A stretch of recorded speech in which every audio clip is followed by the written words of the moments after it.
basically, my story begins in first year university. I had a year where I think a lot of problems happened to me. My parents separated that year. My dog died. That was a particularly tough day. Subhanallah. I had 2 car accidents in the space of 1 week. And also, sadly, I had a friend pass away that year. I think that year led me to sort of ask some questions along the lines of, why am I here? What's the purpose of life? Why do I get up in the morning? Why do I even bother? Why don't I just sit on the couch, watch TV, Jerry Springer, whatever? And I think I started to ask questions about, the purpose of life, and that led me to start to do a bit of a holy quest. Naturally, as an Aussie, the first thing I did was investigate Christianity. I had a few Christian friends, and I remember going to a church camp. It was one of the funniest camps I've ever been to in my life. Everybody was singing. I didn't know what the words were. I didn't know what they were saying. It sounded great. They had beautiful voices, but it just seemed really strange.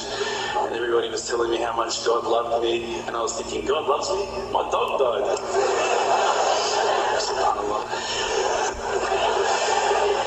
So I kept on investigating Christianity, and I went to a whole lot of, different aspects of Christianity. So we're talking about Catholicism, we're talking about Anglican, Baptist, priests, pastors. And every time I'd go there and ask questions, I'd find that they wouldn't pick up the Bible and start to say, oh, this is the answer, my dear brother.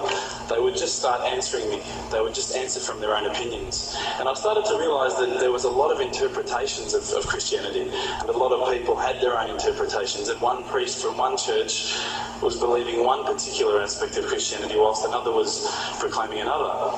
So I started to think to myself, the Bible is one text, but there seems to be so many different interpretations, and it was confusing.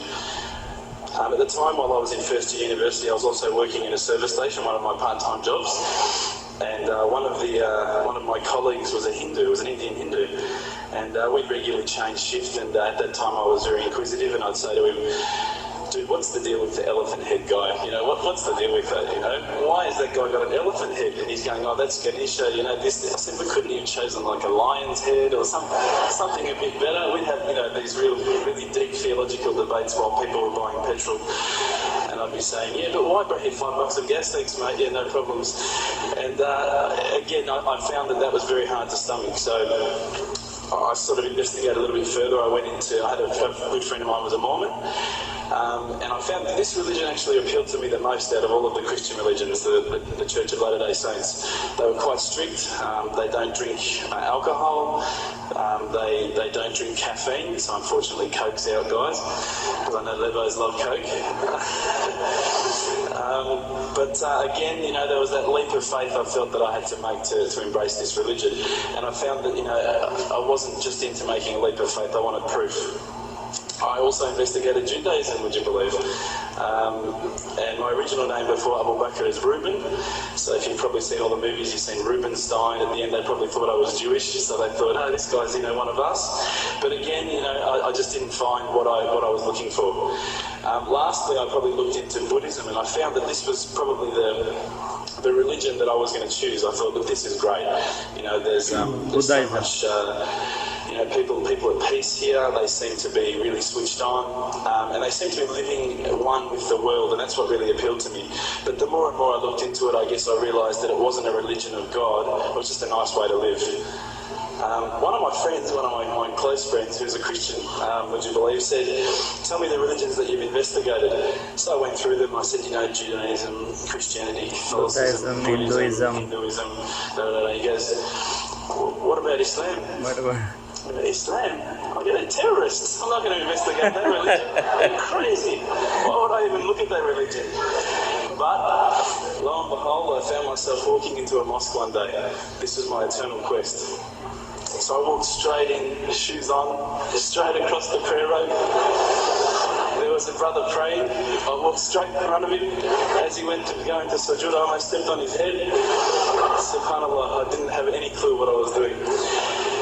I looked over and I saw this brother. You probably know this guy. This is Abu Hamza. He's come here and he's lectured a few times.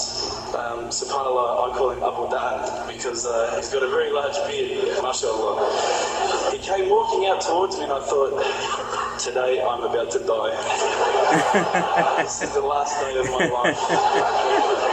I'm a dead man. I'm a white boy in Leadland. What am I going to do here? I'm dead. He came walking across as though he just walked out of the Sahara Desert. A big abaya, a big beard. But subhanAllah, the first words he said were, "G'day mate, how you going?" If only he had the can of VB, it would have been perfect.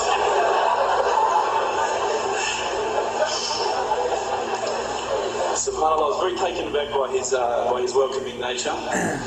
As Aussies, I guess now, I don't want to offend any Australians here, but my upbringing is from a country upbringing. My parents raised me as an atheist. They were raised as Christians. They were dragged along to church every Sunday, and they hated every minute of it. So as soon as we were born, they drummed it into our heads that when you die, you're worm food. That's it. There's no afterlife. There's no God. It's all rubbish. So I was raised as an atheist. So when I walked across and I saw Abu Hamza and he was talking to me in a very polite fashion, which I was very thankful for because I was sure I'd seen him on the 5 o'clock news hijacking a plane the day before. Now, Aussies are hospitable, don't get me wrong, but Lebos are the most hospitable people I've ever come across. And as the brother Hamza was saying, these brothers are making me cups of tea, and I honestly needed to keep going to the toilet every 5 minutes. They just kept putting tea in front of me, biscuits. I'd never seen anything like it. And I think to some degree I kept coming back for the biscuits, but also for the religion. So when I sat down with these brothers, I actually started asking questions. I asked all the questions that I've asked of the priests, of the pastors, of my friends. And subhanAllah, the thing that really struck me is that every time I asked the question, they wouldn't just answer. They would pick up a Quran and they would say, "Read this, bro. Read this." And there was the answer every single time. And I would ask another question, you know, the hard questions, not the easy questions. Why do women have to wear the scarf? Why the hijab? How come I can have 4 wives and she can't have 4 husbands? I wanted to know all the tough questions, which is the first questions I guess you ask when you come across Islam. But lo and behold, they kept on answering the questions with the Quran, not from their own opinion. And I got frustrated with this. And I actually said to one of the brothers, because by this stage I think I'd been going there for about a couple of weeks, there was always a few brothers there when I went. And I said to one of the brothers, I said, what's your opinion on the matter? Why won't you give me your opinion? And one of the brothers turned to me one day and said, how can I have an opinion when this is the word of God? SubhanAllah, I remember that really hit me. So I asked him if I could take a Quran home, and I didn't say I was going to use it to chalk up the couch or anything like that. I said I was going to respect the book, so I took it home, I started reading it. What I found was, while reading it, it wasn't as though I was reading a story, it was as though I was reading someone commanding me, someone giving me guidance. And one night I decided to really try and get the spiritual mood happening, and I'm sure probably some of you have heard this story before, so I apologise. I lit a candle, had the window open, had the curtains drawn, I was trying to get that really spiritual feeling. It was a nice summer night in Melbourne, as summer as it can get in Melbourne, and I was sitting there thinking, this is it, this is the night. I'd been, investigating all the spiritual proofs, all the scientific proofs about the fact that the mountains are the pegs, about, how the embryo develops inside, the woman, all these amazing proofs, but I still needed that little push. It's like I was on the edge of a cliff. I was ready to jump. I just needed a push. So I was sitting there, it was very quiet. I was reading Quran. I stopped. I said, Allah, this is my moment. This is the time I'm about to jump into Islam. All I need is just a sign. Just a little sign, nothing huge, maybe a bolt of lightning. Maybe half the house could fall down or something, just small. Small for you, man. You created the earth, come on. So I sat there. I was waiting for the candle to start lighting up to 4 metres high like in the movies. And I go, okay, go. And subhanAllah, nothing. Absolutely nothing happened. I was really disappointed, to be honest. So I sat there and I said, Allah, this is your chance. Yeah, I'm not going nowhere. I'll give you an another chance. Okay, maybe you're busy. I know it's daytime over the other side of the world. There's a whole lot of stuff going on. Maybe this time it could just be like a car backfiring. Something small. All right, half the house, the candle. Let's forget that. A bird could fart outside. I don't care. Just anything. So I said, okay, go. And subhanAllah, absolutely nothing happened. And I mean, I couldn't have even said, that was it. That creep just said in the wall, that was it. Absolutely nothing happened. I was really disappointed. I was gutted. I was sitting there thinking, this is it, this was my last chance, Islam, and I haven't found it. I pulled back the Quran, I turned back to where I was reading. SubhanAllah, the very next verse on the next page, for those of you who ask for signs, have we not shown you enough already? Look around you, look at the stars, look at the sun, look at water. These are the signs for the people of knowledge. SubhanAllah.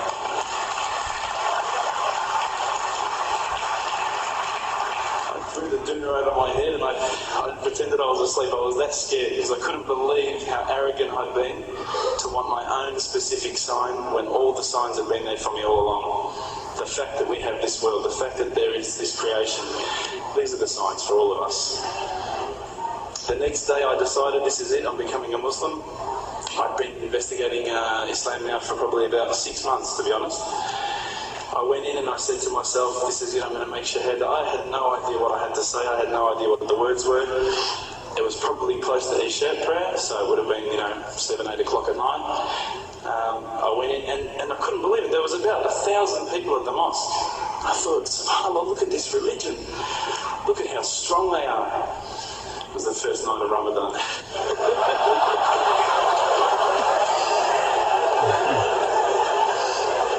Muslims. So I sat there and I was very nervous, I must admit. I got up and this person's going to me, you got to say these words, bro, Ashhadu. I'm going, what? Ash what? Can't I just say it in English? No, they say, no, you've got to say it in Arabic. And I thought, looked out over the sea of beards that I could see in front of me and I thought, if I get these words wrong, I'm a dead man again. I had this fear, And they were staring at me, and I don't know if you know this, but Australians can't stare. Lebanese people can stare.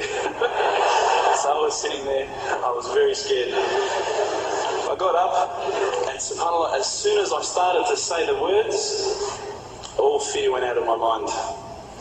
It felt as though a shower was inside my head and someone had just turned on the cold tap. It felt like I'd been flushed clean.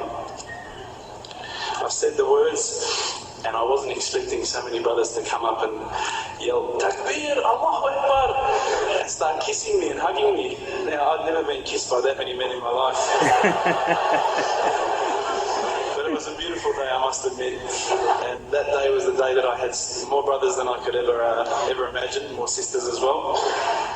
But I guess since that day I've never looked back. My family, I think initially were very worried that I was going to be, I guess, a little bit weird towards them. They thought that I was going to break out the AK-47s and the grenades. But they realised, I think, soon that this religion was actually making me a better person.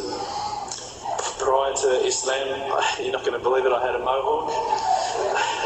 I did. I'm not going to show you any photos. I had army greens, I had the Metallica t-shirt, I had the cherry docks.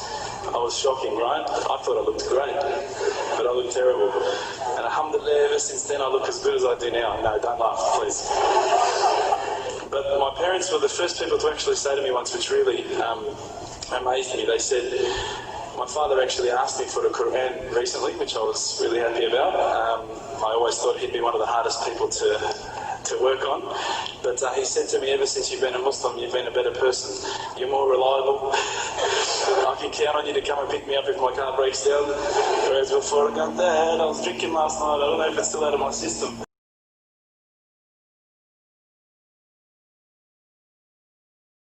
तो इस्लाम यार वाक़ई बहुत बड़ी blessing है। ये जिस आदमी को हासिल होती है उसी ही को पता है। और स्पेशली ये जो नॉन मुस्लिम लोग होते हैं, जो बुरे माहौल से निकल के अच्छे माहौल के अंदर आते हैं, और उनको इस्लाम की ज़्यादा कदर होती है, क्योंकि उन्होंने बुरा माहौल भी देखा होता है, अपनी सोसाइटी भी देखी होती है, और फिर वो अपनी सोसाइटी को और इस्लाम की सोसाइटी को कंपेयर करते हैं। तो फिर मुस्लिम सोसाइटी उनको ज़्यादा अपील करती है और इस्लाम जो है वो ज़्यादा अपील करता है, उनको नेचर के ज़्यादा करीब लगता है। बहुत ही फ़नी अंदाज़ के अंदर उन्होंने अपना एक्सपीरियंस शेयर किया। इसका मैंने ओरिजिनल लिंक जो है ना वीडियो का वो डिस्क्रिप्शन के अंदर दे दिया है, प्लीज़ इसको चेकआउट कीजिएगा जाके। और ये भी बताया कि मैं इस्लाम कबूल करने से पहले मैं क्या सोचता था, जैसे कि उन्होंने बताया कि मैंने सब रिलीजन के ऊपर रिसर्च की।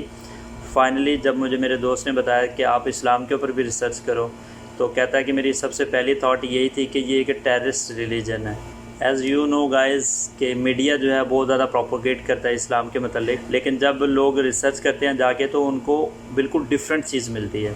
तो ऐसा ही इस बंदे के साथ हुआ कि जैसा ये इस्लाम के बारे में सोचता था ऐसा कुछ भी नहीं मिला था इसको, जैसा ये मीडिया के अंदर इसको सुनने को मिलता था। आज के लिए बस इतना ही। इंशाल्लाह see you guys in the next video. तब तक के लिए अल्लाह हाफिज़।